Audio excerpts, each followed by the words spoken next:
Okay student, अब बात मत कीजिए, यहाँ देखिए।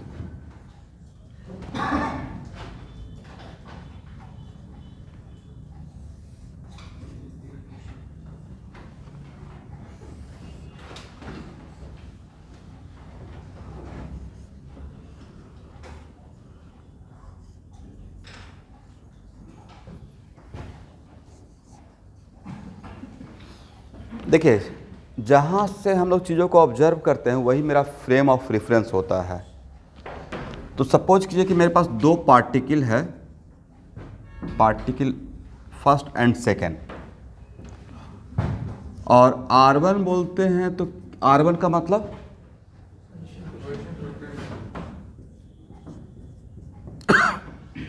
और किसी का पोजीशन तो एब्सोल्यूट हो ही नहीं सकता है। किसी का पोजीशन किसी के रेस्पेक्ट में कोई एक रेफरेंस मानते हैं, पॉइंट, राइट।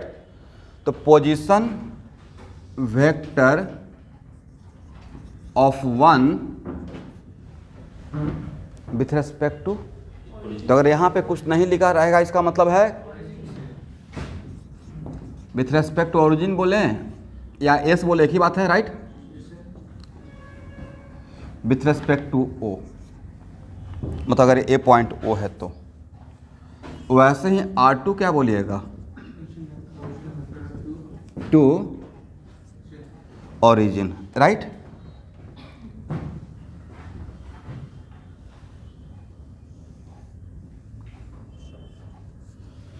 तो इसको क्या पढ़िएगा, इस एरो को, तो कहाँ पे हेड है कहाँ पे टेल है। जहाँ पे टेल रहता है उसके रेस्पेक्ट बताते हैं, जहाँ पे हेड रहता है उसका बताते हैं। तो मैं इस एरो से किसका पोजीशन बता रहा हूँ, कहाँ पे रह के बता रहा हूँ, 1 का बता रहे हैं, 2 पे रहकर। इसका मतलब है कि इसको R12 पढ़ेंगे, नहीं क्या पढ़ते हैं, तो R12 मतलब position vector of 1 with respect to. मतलब इस टाइम पे आप कहाँ पे हैं, इस टाइम पे आप 2 पे रह के 1 का पोजीशन बता रहे हैं, कहाँ पे रहकर, 2 पे रहकर। तो इस रिलेटिव मोशन से बहुत सारा प्रॉब्लम सॉल्व होगा भाई। रिलेटिव मोशन में ही 2 कार के बीच का मोशन सॉल्व होगा, अम्ब्रेला रेन वाला प्रॉब्लम सॉल्व होगा, बोट और रिवर वाला होगा, स्विमर और रिवर वाला होगा, या विंड और एरोप्लेन वाला होगा। इतना सारा मोशन रिलेटिव मोशन ही है, करेक्ट। और जनरली नीट में अम्ब्रेला और रेन वाला प्रॉब्लम आता है, नहीं क्वेश्चन बैंक में मिलेगा आपको। तो R12, अब यहाँ पे वेक्टर में एक लॉ हम लोग पढ़े थे, ट्रायंगल ऑफ वेक्टर एडिशन। इसमें कौन सा 2 वेक्टर एक ऑर्डर में है, ऑर्डर समझते हैं, head tail head tail head tail. A और ए एक ऑर्डर में है और ए रिवर्स ऑर्डर में है। तो क्या हम लोग बोल सकते हैं R12 R2 plus R12 equal to what, अच्छा सेमीकंडक्टर क्लास तो समझ में आ रहा है ना, कोई प्रॉब्लम, मतलब इस बेसिस पे और भी कोई कुछ टॉपिक दे सकते हैं सर को, नहीं मैं जो ले रहा हूँ तो मैं ले ही रहा हूँ। सिर्फ थ्योरी चल रहा है या कुछ प्रॉब्लम भी चल रहा है, प्रॉब्लम चल रहा है। अब बाकी तो असाइनमेंट है ही, और सारा असाइनमेंट सॉल्व करेंगे ही। चलिए बहुत बढ़िया बात है।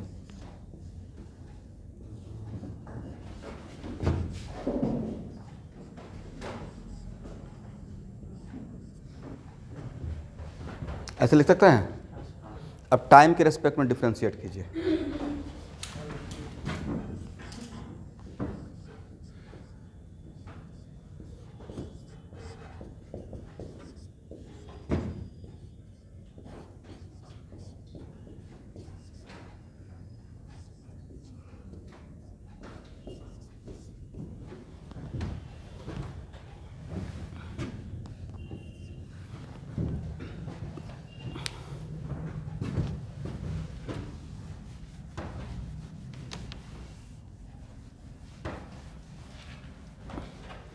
तो क्या हो जाएगा जरा बोली तो,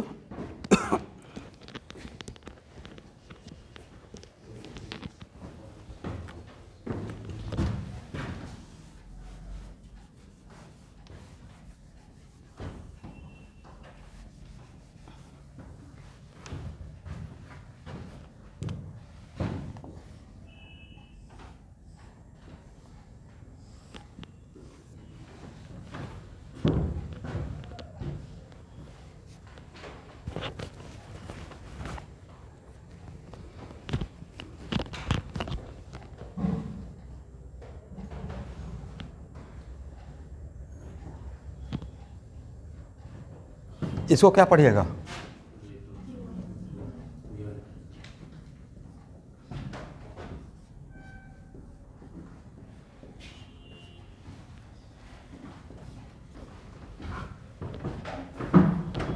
V1 क्या है? ऑनलाइन स्टूडेंट मेरा आवाज सुनाई पड़ रहा है? साउंड जा रही है? V1 क्या है? वेलोसिटी ऑफ पार्टिकल 1 किसके रेस्पेक्ट में? कौन सा पोजीशन वेक्टर को आपने डिफरेंशिएट किया? R1 को ना। और R1 जो पोजीशन वेक्टर था वो कहाँ पे था? जब आप फ्रेम एस में थे भाई, जहाँ पे रहकर आपने पोजीशन वेक्टर मेजर किया और उसी को डिफरेंशिएट करता है, जिस पोजीशन वेक्टर को डिफरेंशिएट करेंगे उसके करस्पॉन्डिंग आपको वेलोसिटी वेक्टर मिला है। तो R1 कहाँ पे रहकर था? R1 क्या? R1 के टाइम पे आप फ्रेम एस में थे। इसका मतलब V1 क्या है? V1 है velocity of particle 1 with respect to frame S, right? क्योंकि फ्रेम एस का ही रेस्पेक्ट में था R1। तो जहाँ पे रहकर आप चीज़ों को ऑब्जर्व कर रहे हैं वेलोसिटी उसी फ्रेम के रेस्पेक्ट में मिलेगा। तो मैंने R1 जब पोजीशन वेक्टर पार्टिकल 1 का बता रहा था तो मैं फ्रेम एस के रेस्पेक्ट में R1 बता रहा था, राइट?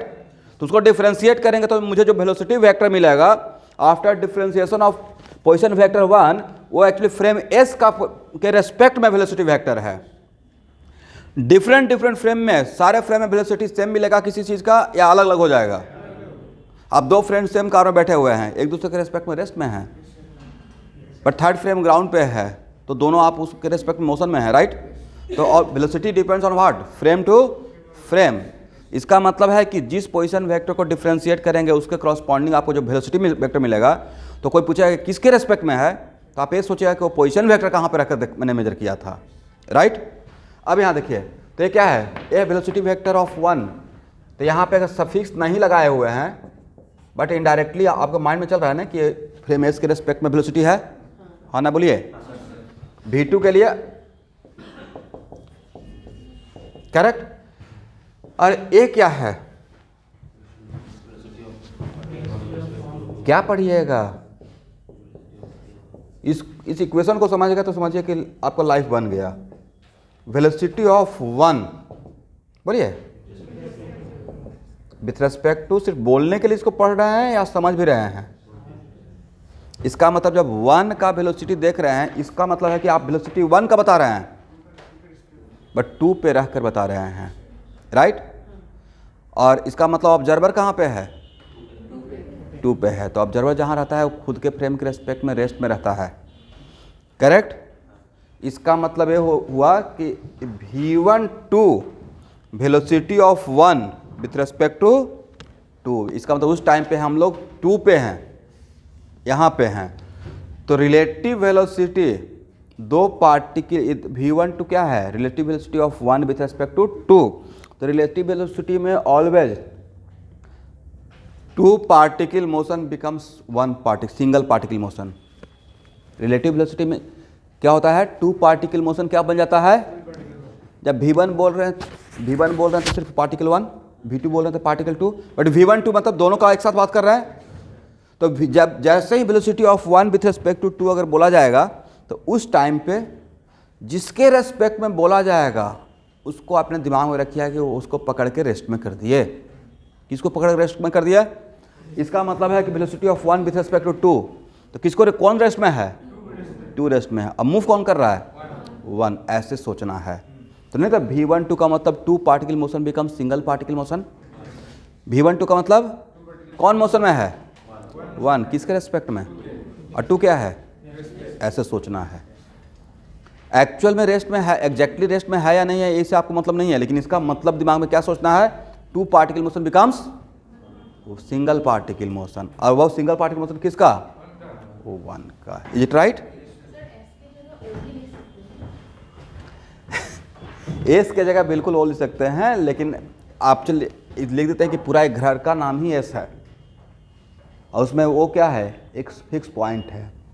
हम लोग पोजीशन वेक्टर तो ओ से ही मेजर कर रहे हैं बट इस पूरे घर का नाम क्या था? एस है मतलब फ्रेम एस, ठीक है? देखिए फ्रेम क्या, फ्रेम थोड़े है कि ऐसा कोई मतलब बहुत बढ़िया सा घर बनाया हुआ है राइट, जहाँ पे आप जहाँ से चीज़ों को आप कैटलिस्ट के थर्ड फ्लोर, जो कैटलिस्ट का फ्लोर है वहाँ से चीज़ों को देख रहे हैं, तो वही आपका फ्रेम हो गया। राइट, तो ये समझ में आया?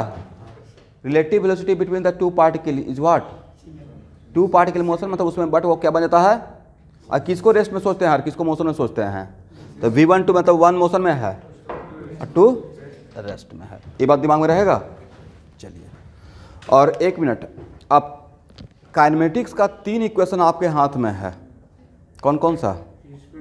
Vx equal to u x plus a x into t, उसके बाद delta x equal to u x t plus half a x t square, है ना? अब v x square equal to u x square plus 2x delta x, तो कितना particle का equation था?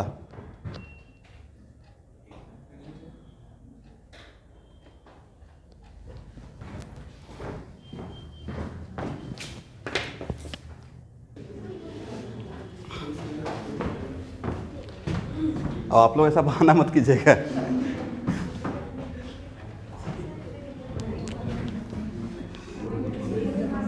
चलिए, ये समझ में आ गया? ओके, अब स्टूडेंट यहाँ देखिए, बहुत मार्केबल पॉइंट, क्योंकि इसमें सब लोग को कन्फ्यूजन होगा, रागिनी मिश्रा खास करके आपको भी होगा कि सर यहाँ पे कहीं कहीं पे तो आप रिलेटिव वेलोसिटी निकालने के टाइम पे बीच में माइनस देते हैं, फिर कहीं पे प्लस दीजिएगा। ये बहुत मार्केबल पॉइंट है। तो मेरा नहीं, ये बहुत कॉमन डाउट आते रहता है, हालांकि बहुत सिंपल सा बात है। तो एक्चुअल में पार्टिकल 1 और पार्टिकल 2 दोनों जिसके बीच में हम लोग रिलेटिव वेलोसिटी निकाल रहे हैं v1 2, वो दोनों डिफरेंट फ्रेम में है या दोनों सेम फ्रेम में था? सपोज कीजिए हम लोग सब लोग इस सेम क्लासरूम में हैं, तो सबका फ्रेम ऑफ रेफरेंस सेम था और तब एक दूसरे के रेस्पेक्ट में बात कर रहे हैं, तो वहाँ पे जब निकालेंगे तो देखिएगा बीच में माइनस हो जाएगा। बीच में क्या रहेगा? अब माइनस मैंने नहीं किया, माइनस के लिए रिस्पॉन्सिबल ये है, मैंने किया था। लेकिन यहाँ पे ये जो निकाल रहे थे तो दोनों का फ्रेम ऑफ रेफरेंस R1 और R2 जो मेजर किए हैं, तो R1 मेजर करने के टाइम पे पार्टिकल 1 का फ्रेम डिफरेंट था या सेम था? और R2 मेजर करने के टाइम पे भी, तब हम लोग सेम फ्रेम में क्या लगा दिए हैं? Triangle of vector addition. तो इसी को क्या ऐसे लिखा जा सकता है? v1 1s, बोलिए हाँ या ना?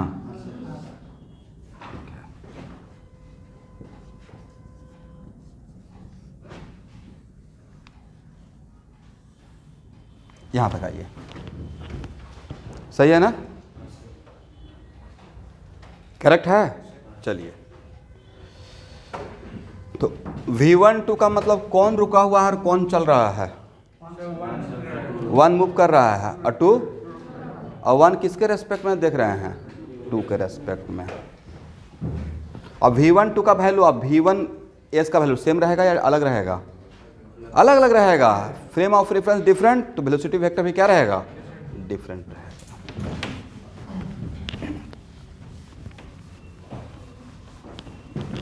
नीचे यहाँ पे एक लाइन लिख लीजिएगा, particle 1 and 2 both are present in the same frame, both are present in the same frame.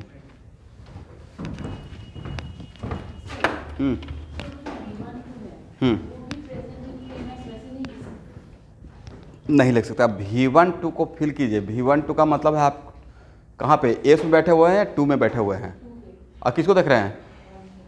तो एक साथ 2 फ्रेम में कैसे बैठे हुए हैं भाई? एक साथ 2 फ्रेम में रहेंगे या आपका फ्रेम फिक्स हो गया?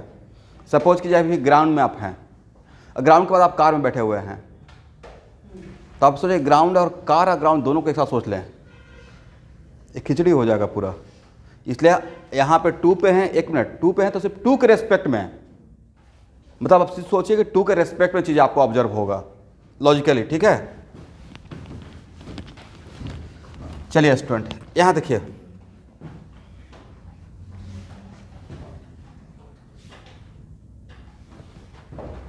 इसको क्या लिखेंगे?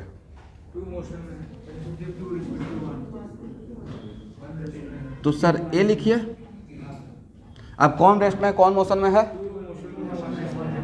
और 1 रेस्ट में है, राइट? 1 को पकड़ के रेस्ट में कर दिए। तो इसका मतलब ये जैसे ही लिखते हैं तो ये लिखते हैं 2 पार्टिकल मोशन बिकम सिंगल। यहाँ देखिएगा भाई, सब लोग ध्यान देकर, आप लोग को मौका देते हैं ना थ्योरी पढ़ाने के बाद, तो कितना मौका देते हैं प्रोजेक्टाइल का, प्रॉब्लम का, राइट?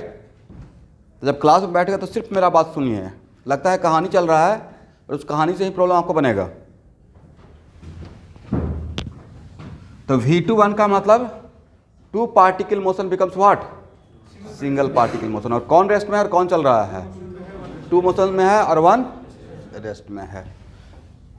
तो 1 2 और 2 1 के बीच में क्या रिलेशन है, लिख सकते हैं सर। इसका मतलब 1 2 और 2 1 का मैग्नीट्यूड सेम रहेगा लेकिन डायरेक्शन जस्ट अपोजिट रहेगा।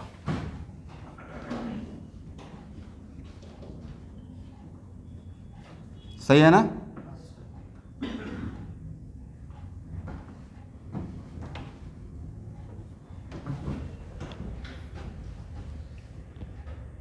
ऐसा इसलिए हुआ, यहां देखिए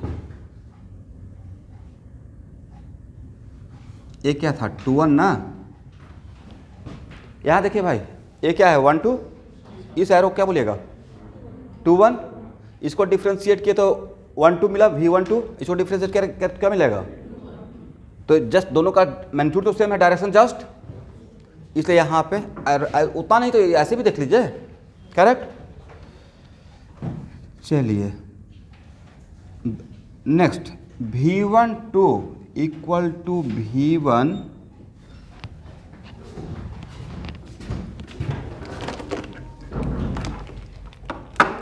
रिकॉर्डिंग हो रहा है, इसमें इंक डाल दीजिए, सब में डाल के लाइए।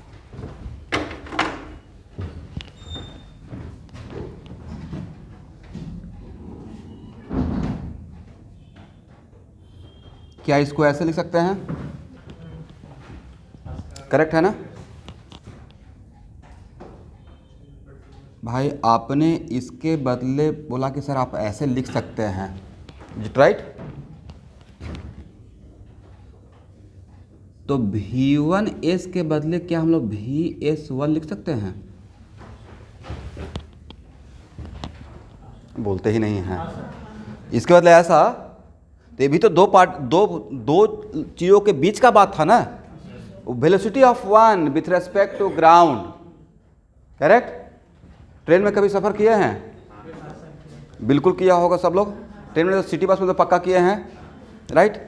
तो ट्रेन में अगर कभी कभी बैठे रहते हैं ना, एकदम दिमाग कहीं और है, अच्छा अब तो जा रहे हैं, और प्लेटफॉर्म कैसे देखते रहते हैं, अचानक से पता चलता है प्लेटफॉर्म पीछे जा रहा है, आपका ट्रेन में आगे जा रहा था बट आपको क्या लग रहा है, प्लेटफॉर्म पीछे जा रहा है। ऐसा फील हुआ कभी, माइन्यूटली ऑब्जर्व कीजिएगा।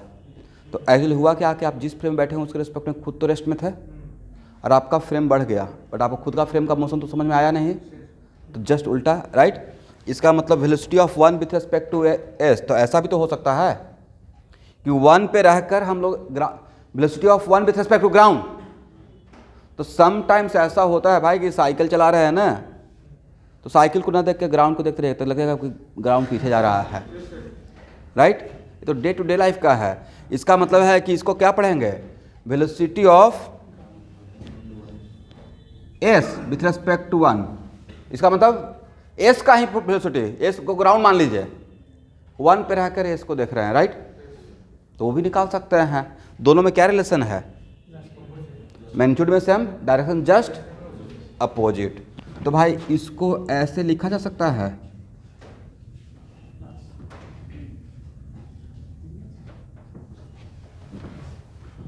बोलिए हाँ या ना।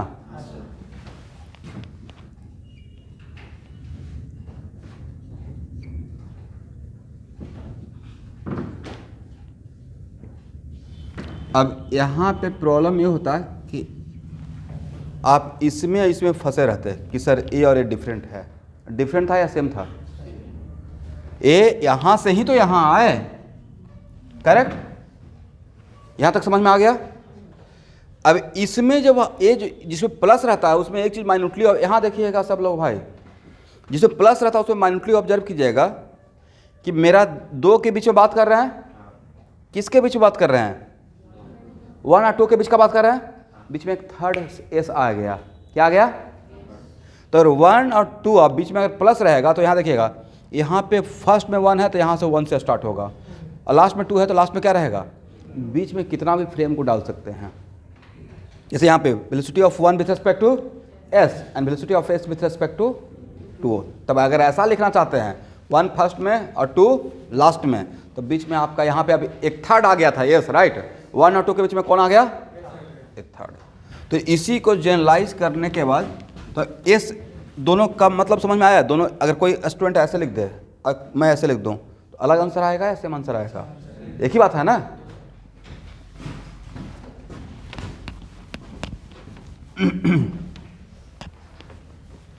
यहां देखिए ये क्या है, velocity of A with respect to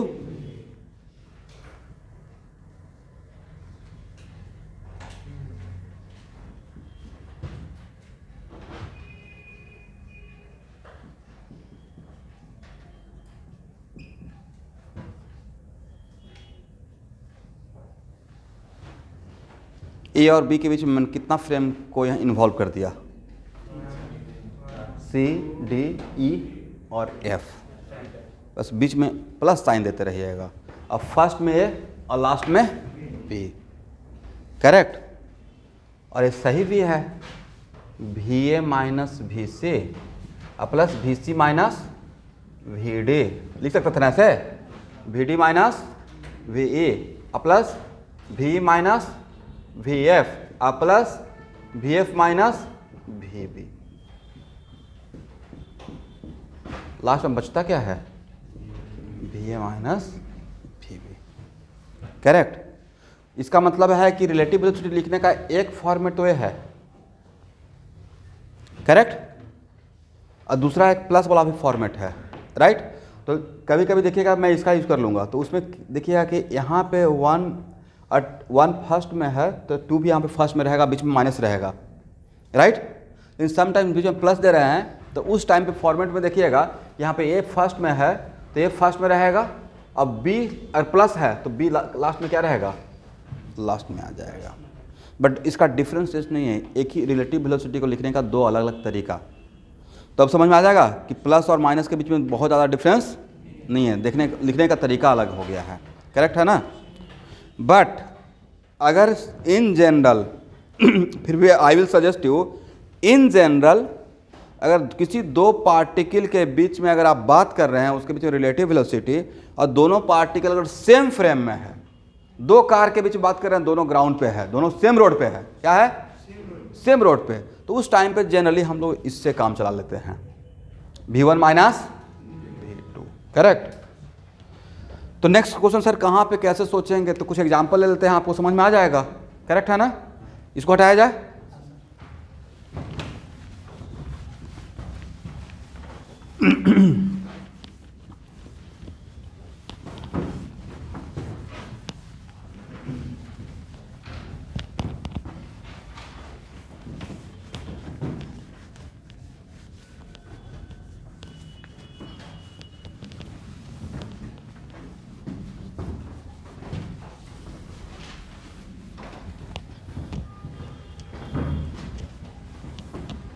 सबसे आसान एग्जांपल से स्टार्ट कर रहा हूँ।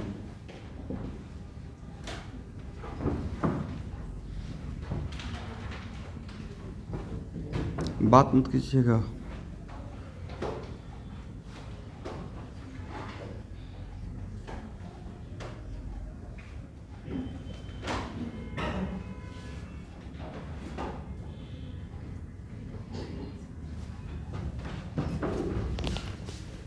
हो गया।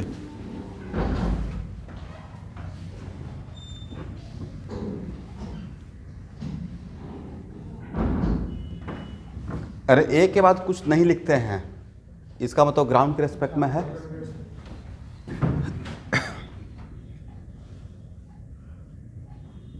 मान लेते हैं कि 10 मीटर पर सेकेंड है, करेक्ट है ना। इसका मतलब है कि velocity of A with respect to ground, तो ऑब्जर्वर कहाँ पे रहकर किसको देख रहा है, ग्राउंड पे रहकर कार ए को देख रहा है। उल्टा भी सकता है, कार में बैठकर ग्राउंड को देख रहा है, तब क्या लिखिएगा, तब एक मिनट पहले ऑब्जर्वर कहाँ है वो तो देख लीजिए। ऑब्जर्वर कहाँ पे है, ए में बैठा हुआ, राइट। अब किसको देख रहा है, तब क्या लिखेंगे?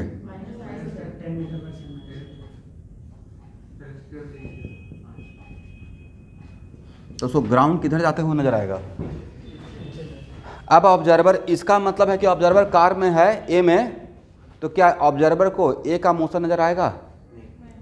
जो ऑब्जर्वर जिस फ्रेम में रहता है उसके रेस्पेक्ट में उसका मोशन क्या रहता है? रेस्ट में नजर आता है। करेक्ट। खुद के फ्रेम के रेस्पेक्ट में क्या नजर आएगा? रेस्ट में आएगा। करेक्ट। इसका मतलब है कि अब यहाँ पे कार ए रेस्ट में है, कार ए का मोशन तो उसको नजर ही नहीं आएगा कि वो कार ए के साथ ही एसोसिएट हो गया, राइट। अरे अब उसको किसका मोशन नजर आ रहा है? ग्राउंड का। ग्राउंड का। और ग्राउंड किधर ज्यादा हुए? आगे या पीछे? पीछे। Magnitude same, direction just opposite. Sometimes देखिएगा कि ये बिल्कुल इन सब चीज़ों को माइन्यूटली ऑब्जर्व कीजिएगा। कभी ट्रेन में सफ़र करते रहिएगा और जिस टाइम पे दो ट्रेन एक दूसरे को क्रॉस करता है तो दूसरे वाले ट्रेन को देखिएगा, उसका स्पीड आपको बहुत ज़्यादा नजर आएगा। तो ऐसा थोड़ा है कि आपको क्रॉस करने के टाइम पे दोनों ड्राइवर बिल्कुल जोश में आ गया कि नहीं ज़्यादा स्पीड कर देना है। होता क्या है कि आपके जो ट्रेन का स्पीड है वो आपका ट्रेन खुद के ट्रेन का स्पीड तो आपको नजर आएगा नहीं, वो उसमें जुड़ जाता है। उसमें क्या हो जाएगा? फॉर एग्जाम्पल, ये समझ में आ गया?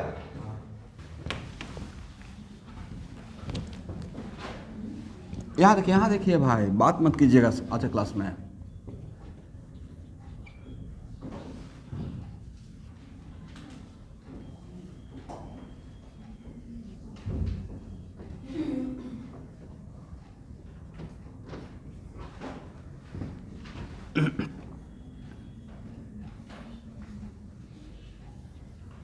देखिए, बहुत छोटा छोटा बात को ऑब्जर्व करने का रिक्वायरमेंट है। कार ए और कार बी इंडिविजुअली अलग अलग फ्रेम में है या सेम फ्रेम में ग्राउंड पे? राइट। ऐसा तो नहीं है ना कि कार ए ग्राउंड पे है और कार बी कोई सीप पे है या पानी में है या एयर में है, ऐसा तो नहीं है। इसका मतलब ऐसा भी होगा, बट यहाँ पे पहली बात है कि दोनों सेम फ्रेम में है, तो हम लोग velocity of A with respect to B, velocity of A, तो कहाँ पे रहकर किसको देख रहे हैं? कौन रेस्ट में आ गया? Which one comes into rest? B में बैठकर ए को देख रहे हैं। इसका मतलब आप क्या लिखिएगा? V A minus V B. और बहुत अच्छे से लिखना चाहते तो वी ए का मतलब क्या? With respect to ground, right. तो एक कितना रहेगा? 10i है या ना, माइनस, क्योंकि इसका डायरेक्शन दीजिएगा तो क्या रहेगा? along negative x axis, minus minus becomes what? तो कार बी में से बैठकर कार को ए को देखिए रहेगा, तो कार ए का रियल वेलोसिटी था, स्पीड था 10 मीटर पर सेकेंड, रियल मतलब ग्राउंड के रेस्पेक्ट में। लेकिन बी में बैठ के जब ए को देख रहे हैं तो आपको कितना मीटर पर सेकंड नजर आ रहा है? बोले 25। ऐसा क्यों? क्योंकि खुद का आपको वेलोसिटी स्पीड वेलोसिटी नजर नहीं आ रहा है और आपका वेलोसिटी कहाँ पे जाके जुड़ गया है? ए के साथ एसोसिएट हो गया है। Correct. That's why A B आपको B comes into what? Rest. तो यहाँ पे जब से इसे ऑब्जर्व, यहाँ से बी में बैठकर अगर ए को देखेंगे तो बी का मोशन आपको नजर नहीं आएगा और उससे वही मोशन आपका ए के साथ एसोसिएट हो गया, राइट। और कितना स्पीड से? आपके तरफ 25 मीटर पर सेकेंड से। तो अब समझ में आ गया कि जब दो कार एक अपोजिट डायरेक्शन से, दो ट्रेन एक दूसरे के अपोजिट डायरेक्शन से जब आता है और जब दूसरे ट्रेन को आप देखते हैं तो उसका ऑल ऑफ सडन स्पीड ज़्यादा नज़र आता है, बहुत फास्ट नज़र आएगा। तो होता क्या है कि खुद का भी स्पीड उसके साथ जुड़ जाता है अगर अपोजिट डायरेक्शन में है तो। कौन सा डायरेक्शन? Opposite direction. समझ में आ गया? चलिए, यहाँ तक किसी को डाउट है तो पूछ सकते हैं।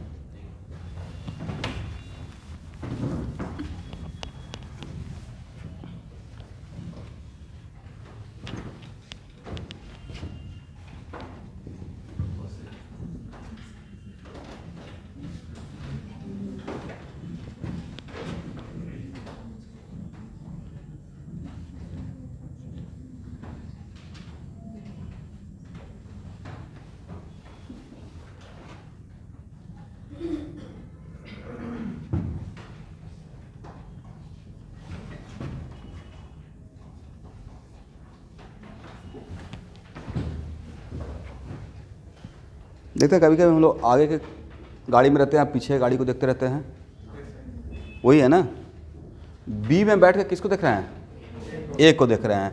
इसका मतलब है क्या लिखिएगा? V A minus V B. तो बी के रेस्पेक्ट में ए आगे जाता, ऐसा ऐसे भी लॉजिकली किसका स्पीड ज़्यादा है? दोनों का स्पीड सेम डायरेक्शन में, दोनों का वेलोसिटी सेम डायरेक्शन में, किसका ज़्यादा है?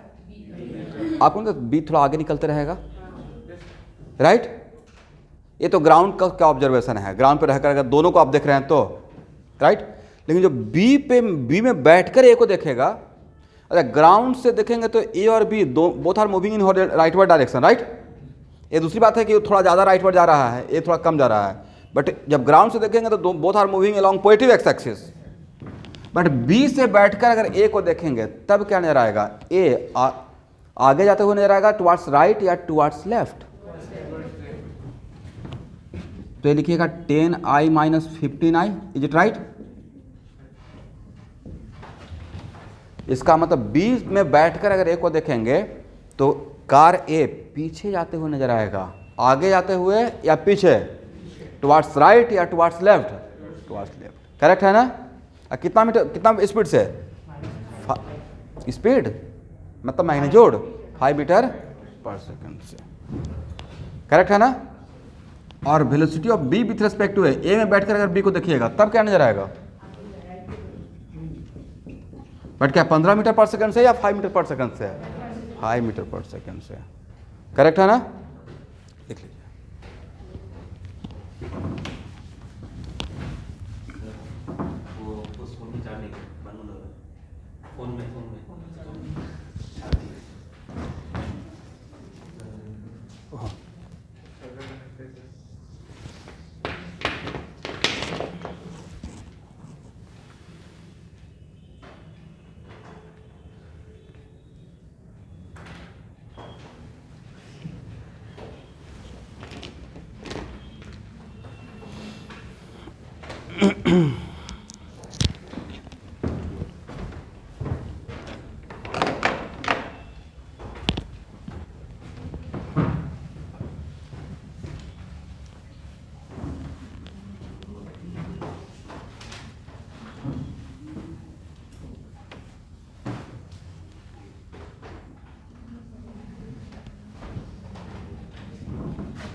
चलिए यहाँ तक हो गया।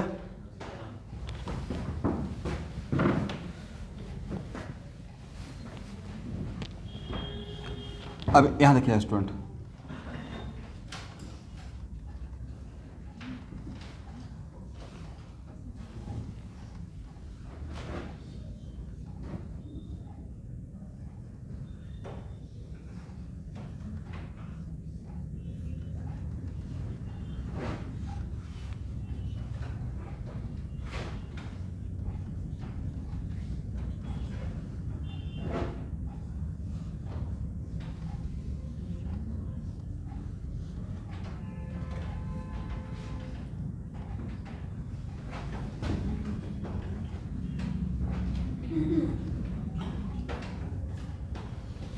यहाँ पे ही आपको समझ में आएगा projectile from moving frame, projectile from moving frame.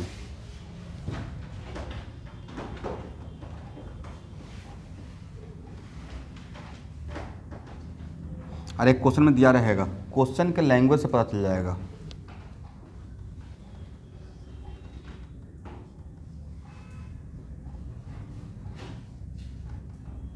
देखिए दो कार है, राइट। और ये बहुत practical day to day life में होता है। समटाइम्स ऐसा रहता है ना कि ट्रेन मूव कर रही है, ट्रेन चल रही है और ट्रेन में आप मूव कर रहे हैं, होता है ना भाई ऐसा, पीछे के डब्बा से आगे के डब्बा की तरफ जा रहे हैं, राइट। इसका तो ट्रेन मूव कर रही है और आप उसमें मूव कर रहे हैं। आप मूव कर रहे हैं तो आप मूव कर रहे हैं ट्रेन में और ट्रेन मूव कर रही है पटरी पे, राइट। तो आपका मूवमेंट, आपका मोशन और ट्रेन का मोशन सेम फ्रेम में हुआ है, अलग अलग? ट्रेन का फ्रेम हुआ ग्राउंड और आपका फ्रेम हुआ ट्रेन, दोनों का सेम है? नहीं है, करेक्ट। जैसे यहाँ पे मैंने क्या लिखा, वेलोसिटी ऑफ बी है विथ रिस्पेक्ट टू ए। तो दो कार है, कार ए और कार बी। कार ए किस पे है, ग्राउंड पे। कुछ नहीं दिया हुआ मतलब ग्राउंड के रेस्पेक्ट में, कुछ नहीं दिया हुआ इसका मतलब क्या, ग्राउंड के रेस्पेक्ट में 10 आई कैप। लेकिन कोऑर्डिनेट सिस्टम का ख्याल रखिएगा, राइट। और तो अब तब पूछा जाएगा velocity of B with respect to ground. क्या पूछा जाएगा, velocity of B with respect to ground. और आपको बी का वेलोसिटी ग्राउंड के रेस्पेक्ट में दिया हुआ है या एक रेस्पेक्ट में। तो भाई बी, कार बी और ग्राउंड के बीच में एक थर्ड फ्रेम आया हुआ है, ये इन्वॉल्व है, राइट। बी का और ए का सेम फ्रेम है, अलग अलग है। ए है ग्राउंड पे और बी है ए पे, राइट। तो इसको हम लोग ऐसे लिख सकते हैं, velocity of B with respect to A, correct. अब यहाँ पे बी पहले तो बी पहले, अब plus velocity of A with respect to ground, जी बाद में तो जी बाद में। अब समझ में आ गया कि यहाँ प्लस क्यों मैंने इन्वॉल्व किया, राइट। क्योंकि ए और बी का सेम फ्रेम, ए ग्राउंड पे था, ए ग्राउंड पे था और बी ए में था, राइट। और बी का वेलोसिटी ए के रेस्पेक्ट में दिया हो, लेकिन मुझे बी का वेलोसिटी ग्राउंड के रेस्पेक्ट में चाहिए, तो ऐसे लिखेंगे, जिसके रेस्पेक्ट में चाहिए, यही मुझे सॉल्व करना था, velocity of B with respect to ground. But इसी को क्या हम लोग टर्म करके ऐसे लिख सकते हैं, लिख सकते हैं, करेक्ट है ना। बोलिए हाँ या ना। अरे ए वैल्यू तो अब समझ में आ गया कि कहाँ पे हम लोग प्लस जनरली यूज कर लेते हैं, जहाँ पे दो चीज़ों का मोशन दिया हुआ है लेकिन दोनों सेम फ्रेम के रेस्पेक्ट में नहीं दिया हुआ है। ए ग्राउंड के रेस्पेक्ट में, अब बी ए के रेस्पेक्ट में, तो दोनों का वेलोसिटी वैल्यू जो दिया वो सेम फ्रेम के रेस्पेक्ट में दिया हुआ है या अलग अलग, अलग अलग दिया हुआ है। एक केस था जिसमें दो कार है, दोनों कार ग्राउंड पे है, कार ए और कार बी का इंडिविजुअल जो वेलोसिटी है वो सेम फ्रेम के रेस्पेक्ट में है। बट यहाँ पे कार ए और कार बी का जो वेलोसिटी दिए हैं सेम फ्रेम ग्राउंड के रेस्पेक्ट में दिया है या अलग अलग फ्रेम के रेस्पेक्ट में, तब किसी इसका ग्राउंड के रेस्पेक्ट में, करेक्ट। इसी टाइप का क्वेश्चन आपको मिलेगा भाई, उसी को मैं बार बार समझाने की, कि यहाँ पे अगर प्लस कहाँ पे प्लस कहाँ पे माइनस, उसी में उलझ के रह जाइएगा, हालांकि इक्वेशन सेम ही है, करेक्ट। चलिए इसका वैल्यू कितना, 5 आई कैप, ऐसा कितना कितना, तो ग्राउंड के रेस्पेक्ट में बी का वेलोसिटी कितना रहेगा, हो गया ना।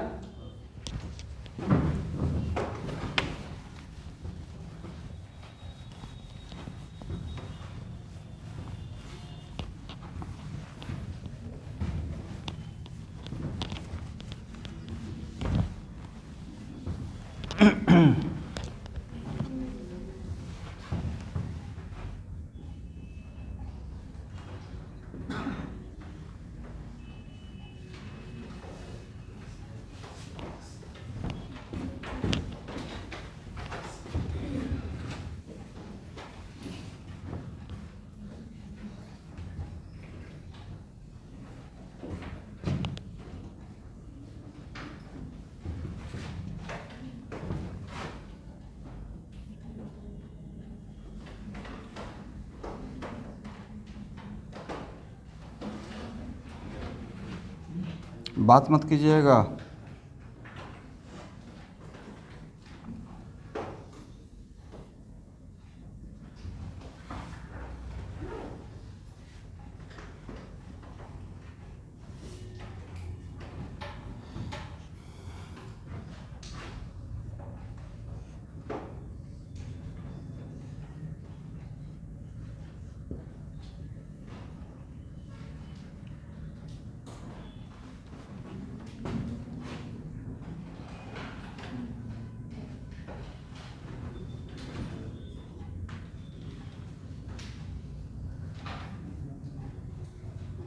एक क्वेश्चन में मेंशन रहेगा, एक क्वेश्चन दिया रहेगा कि ये जो वैल्यू है बी का वो किसके रेस्पेक्ट में दिया हुआ है, एक क्वेश्चन मेंशन रहेगा, ठीक है।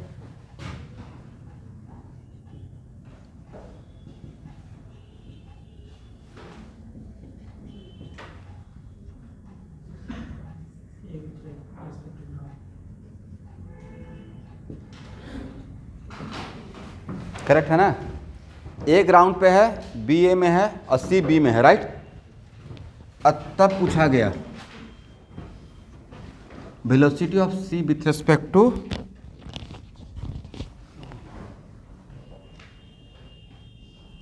Velocity of C with respect to ground, correct है ना एवरीवन। कैसे निकालिएगा? तो सी और ग्राउंड के बीच में 2 फ्रेम आ गया है। सी और ग्राउंड के बीच में कितना फ्रेम है? 2 है। कौन कौन सा? ए और बी, ए और बी। बी ए पे बी रखा हुआ है और बी पे सी रखा हुआ है, राइट। बट आपको सी का चाहिए ग्राउंड के रेस्पेक्ट में, कोई बात नहीं है, इसको ऐसे तो लिख सकते हैं।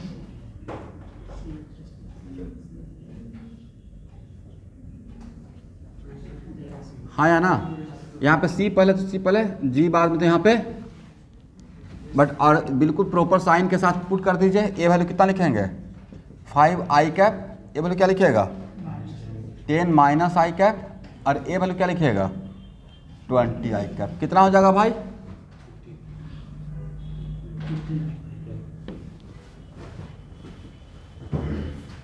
बहुत आसान था, राइट। अब समझ में आ गया है। इससे ज़्यादा तो टफ नहीं किया जा सकता है।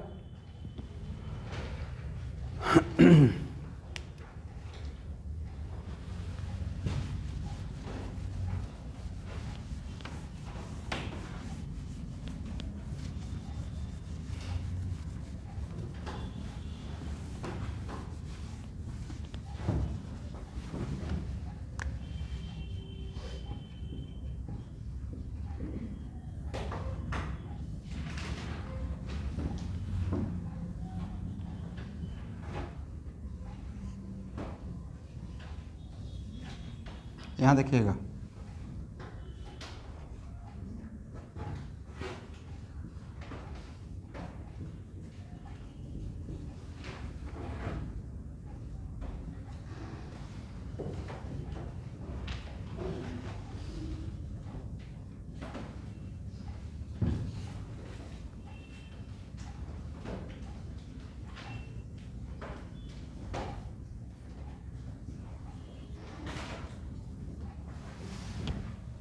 ऐसे मानिए कि आप ट्रेन में बैठे हुए हैं और किसी बॉल को वर्टिकली ऊपर उछाल दिया, राइट।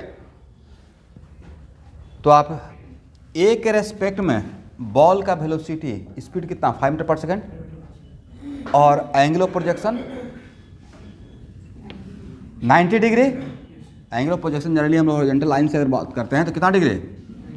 और तब आपसे पूछा जाएगा कि कोई अगर ग्राउंड से बॉल को देखेगा तब उसको कैसे नजर आएगा जाते हुए?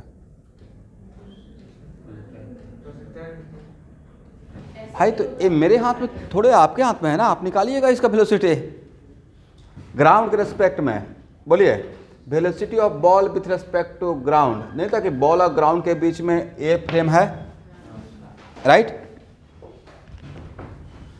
मतलब यहाँ पे ये जो बॉय है वो कार के रेस्पेक्ट में या ट्रेन के रेस्पेक्ट में रेस्ट में है, नहीं तो और भी कॉम्प्लिकेटेड हो जाएगा कि कार ए में बॉय है और ये दौड़ भी रहा है फिर ऐसे फेंक भी रहा है, तब कार और बॉय 2 अलग अलग फ्रेम हो जाएगा।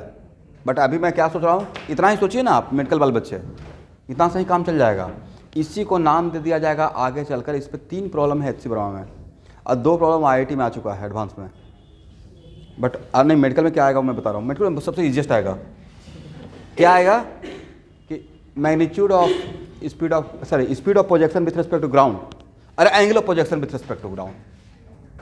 बॉल का angle of projection with respect to ground. अब बहुत पूछा जाएगा तो टाइम ऑफ फ्लाइट, और बहुत पूछा जाएगा तो range with respect to ground, ठीक है। बट ये देखिए, नहीं लगता कि सर ये तो जस्ट कुछ है ही नहीं, उसी के जैसा तो है। तो वेलोसिटी ऑफ बॉल ये तो ए के रेस्पेक्ट में किधर जाते हुए नजर आ रहा है? ऊपर की तरफ। बट आपसे पूछा गया कि velocity of ball with respect to ground, अगर ग्राउंड से देखेंगे बॉल को तब कैसा नजर आएगा? तो ग्राउंड से देखेंगे तो फिर आपको बॉल और ग्राउंड के बीच में एक 3rd फ्रेम है, कार ए।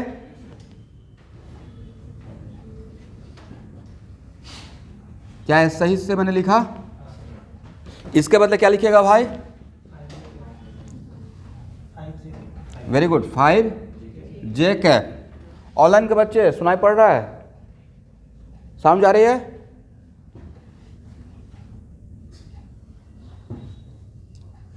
साहिल और सनी,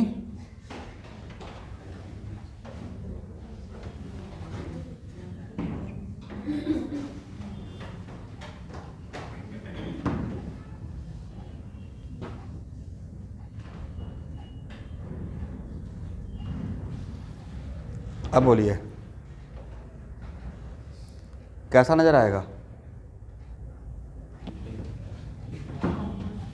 इतना प्रॉब्लम तो प्रोजेक्टाइल का किए हैं, अगर ऐसे देते थे प्रोजेक्टाइल में, राइट, इसमें एक्स कंपोनेंट भी है और वाई कंपोनेंट भी है, तो ऐसा नजर आता था ना भाई।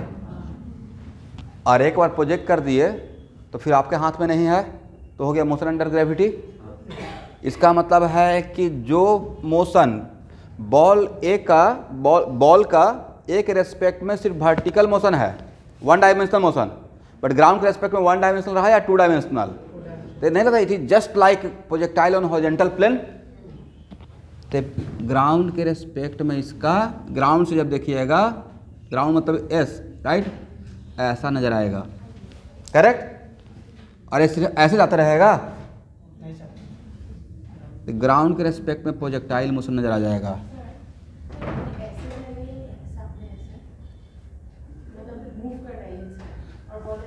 हाँ, तो ये आप ही देखिए ना, ये -10 हुआ है या +10 हुआ है? प्लस का मतलब किधर? ग्राउंड से देखिएगा, तो ग्राउंड से तो ये इधर जाएगा, तो एक्स कंपोनेंट नेगेटिव आता, बोलिए हाँ या ना। आपका यहाँ पे जो निकाले हैं उसमें एक्स कंपोनेंट नेगेटिव है या पॉजिटिव है? किधर आएगा? ऐसे इसको ग्राउंड के रेस्पेक्ट में ऐसे दिखाएं या ऐसे दिखाएं? आंसर मिल गया? देखिए, आप चीज़ों को अलग तरीके से इंटरप्रेट करना स्टार्ट करते हैं, और मैं सोचता हूँ कि मैं फ्रेम को पकड़ के रखता हूँ। आपने कैसे, आप एक मिनट, आप कहाँ बैठे हुए हैं? क्लास में नहीं, ट्रेन में। इतना भी ऑनेस्ट बनने की रिक्वायरमेंट नहीं है। चलिए, आप कहाँ पे हैं? ट्रेन में। और ट्रेन में रहकर आपने क्या पीछे फेंका था? तो फिर आपको तो नज़र ही नहीं आएगा कि पीछे जा रहा है आगे जा रहा है। आपको तो नज़र कैसे आएगा? ऊपर गया, ऊपर से नीचे आया। जिसको नज़र आने वाला है वो तो पटरी के किनारे है, ग्राउंड पे। ये जो नज़र आया है वो आपको जिसने ट्रेन में रहकर प्रोजेक्ट किया उसको नज़र आया है या किसी और को? जो ग्राउंड पे है उसको नज़र आया है। तो अगर आप ग्राउंड पे हैं तब आपको ऐसे नज़र आते हो आएगा। तो सर जो ट्रेन में बैठा हुआ उसको तो पहले ही से पता है। इसका मतलब क्या है? वेलोसिटी ऑफ, नहीं, इसको एक्चुअली सही से फिल करने का requirement, velocity of ball with respect to है, उसने ये में रहकर ही तो ऊपर फेंका था। तो जो ट्रेन में है उसको कैसे नजर आएगा? मतलब मान लीजिए कि मैं इस सीट पे हूँ, अब बगल के सामने वाला सीट पे कोई और है, और मैं बॉल को ऐसे फेंका, उसको भी तो ऊपर ही जाते हुए नजर आएगा, राइट। तो उसमें ट्रेन में पीछे कैसे नजर आएगा? वो अलग सीन जो नजर आया है वो किसको नजर आया है? ग्राउंड वाले बंदे को, ठीक है, करेक्ट है। तो सर ग्राउंड वाले को पीछे नजर क्यों नहीं आया? तो उसमें मैं क्या कर सकता हूँ? जो यहाँ से मिलेगा वही कर्म करूँगा, सही है ना। इसका मतलब देखिए कितना बढ़िया ऑब्जेक्टिव हो गया। ये तो मेडिकल के लिए परफेक्ट है। ग्राउंड के रेस्पेक्ट, ये अच्छी बड़ा क्वेश्चन है, इसी को तोड़कर तो अलग अलग क्वेश्चन बनाया गया है, ठीक है। इसको आसान मत मानिए, इसी का नाम दिया जाता है स्टैंडर्ड नाम, projectile from moving frame. Projectile from which frame?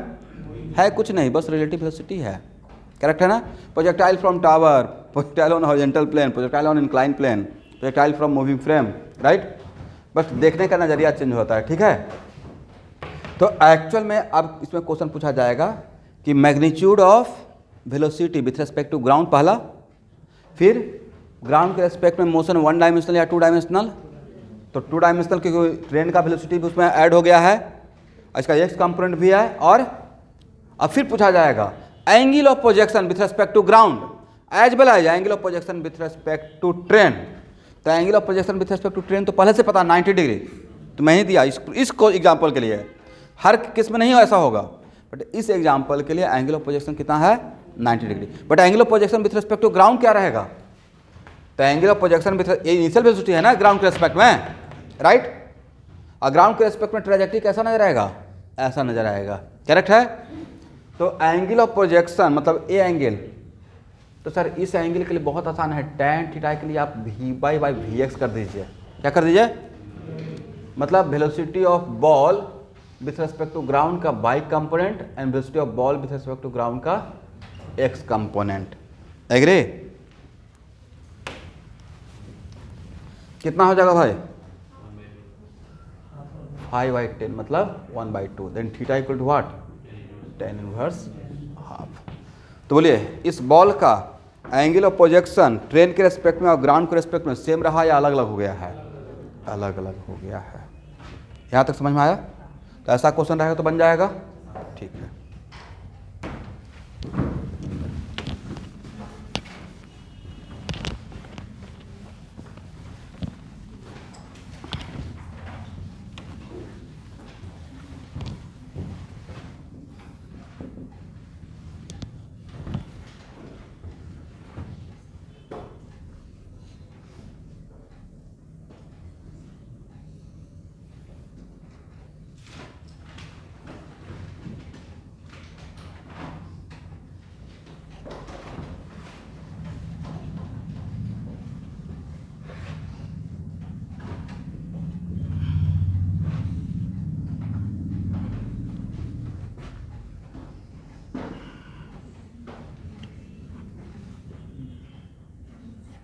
एक मिनट यहाँ देखिएगा, यहाँ देखिएगा।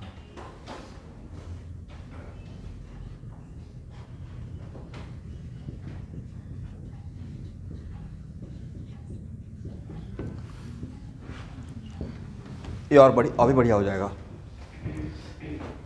ये जो स्पीड यू दिया हुआ है बॉल का वो किसके रेस्पेक्ट में है, ए के रेस्पेक्ट में दिया हुआ है। किसके रेस्पेक्ट में? अरे 60 डिग्री पे। इज इट कंपलसरी कि हम लोग ट्रेन में रह के सिर्फ ऐसे फेंके?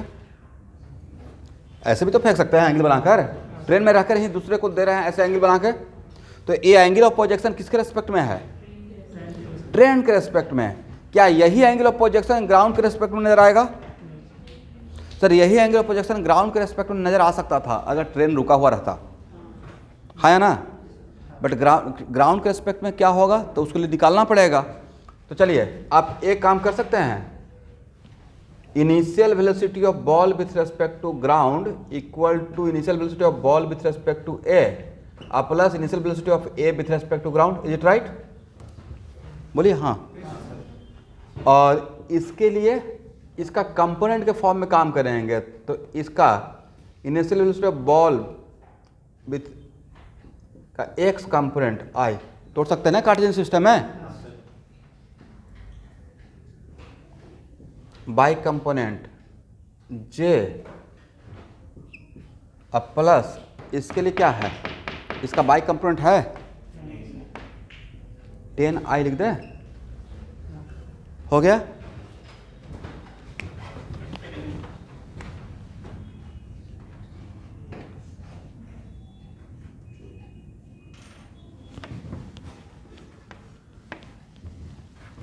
कितना हो जाएगा इसका x कंपोनेंट, इसका मतलब 10i का बाई कंपोनेंट,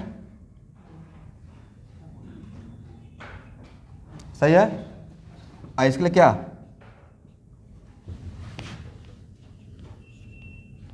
तो भाई आपसे ये भी पूछा जाएगा बॉल का ग्राउंड के रेस्पेक्ट में वेलोसिटी का x कंपोनेंट कितना रहेगा, 20i cap, right, plus 10√3 j cap, correct. तो इसमें ये किसके रेस्पेक्ट में था, 60 डिग्री ट्रेन के रेस्पेक्ट में। बट ग्राउंड के रेस्पेक्ट में मुझे नहीं पता है, मान लेते हैं कि ग्राउंड के रेस्पेक्ट में अल्फा नजर आ रहा है, राइट। तो tan अल्फा, अगर ग्राउंड के रेस्पेक्ट में एंगल ऑफ प्रोजेक्शन निकालना है तो ग्राउंड के रेस्पेक्ट में एक्स कंपोनेंट बाई कंपोनेंट आपको देखना पड़ेगा, राइट। जिस फ्रेम के रेस्पेक्ट में एंगल ऑफ प्रोजेक्शन आपको ऑब्जर्व करना, उसी फ्रेम के रेस्पेक्ट में आपको वेलोसिटी वेक्टर लेना पड़ेगा। तो tan अल्फा इक्वल टू क्या लिखिएगा, vy/vx, हाउ मच, √3/2। तो alpha equal to tan inverse √3/2, बोलिए हाँ। और tan 60 कितना है भाई? √3। तो √3 और √3/2 में कौन सा वैल्यू बड़ा? ये वैल्यू बड़ा है, करेक्ट। इसका मतलब ग्राउंड के रेस्पेक्ट में एंगल ऑफ प्रोजेक्शन 60 से बड़ा हुआ या 60 से छोटा हुआ? छोटा हो गया। ये अल्फा का वैल्यू लेस देन क्या रहेगा? 60 रहेगा। समझ में बातें आ गया? हाँ या ना? बोलिए। ठीक है। और ग्राउंड के रेस्पेक्ट में वेलोसिटी का मैग्नीट्यूड क्या रहेगा? इनिशियल वेलोसिटी का मैग्नीट्यूड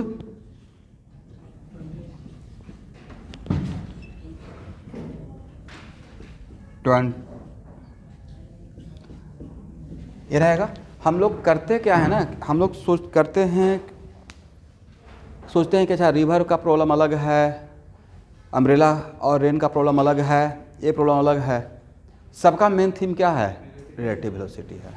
तो रिलेटिव वेलोसिटी को ही मैं अभी समझ रहा हूँ, राइट। जनरली आप जब अम्ब्रेला छाता लगाते हैं तो किसको देखकर लगाते हैं? पानी से बचने के लिए, avoiding to get wet, right. तो आप देखिएगा तो उस केस में आप जिस तरफ से पानी आता रहेगा, बोलिए हाँ या ना, या धूप से बचने के लिए, दो ही काम के लिए करते हैं, थर्ड काम के लिए तो नहीं करेंगे। तो धूप से बचने के लिए जिस तरफ से धूप आता रहेगा उस तरफ से लगाइएगा, और पानी जिस तरफ से आता रहेगा, पानी पीछे से आ रहा है बारिश, लगा रहे हैं इधर हवा से बचने के लिए। या ओला वृष्टि हुआ था ना, कौन सा सरस्वती पूजा के दिन, पूरा बर्फ हो गया था रोड पे, और सोचे तो उस टाइम पे कोई बाइक चला रहा हो तो नहीं, उसमें भी छोटा छोटा गिरा तब ना, कभी कभी बड़ा बड़ा गिरना स्टार्ट हो जाता है।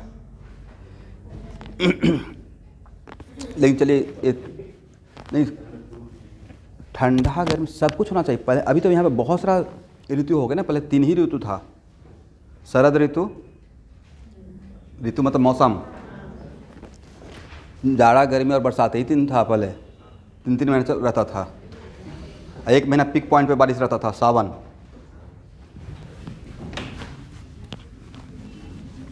तो इस टाइप का क्वेश्चन बन जाएगा एवरीवन। इस पे और भी, तो आज पहला क्लास था रिलेटिव वेलोसिटी का, इस पे बहुत सारा कॉन्सेप्ट है, लेंगे।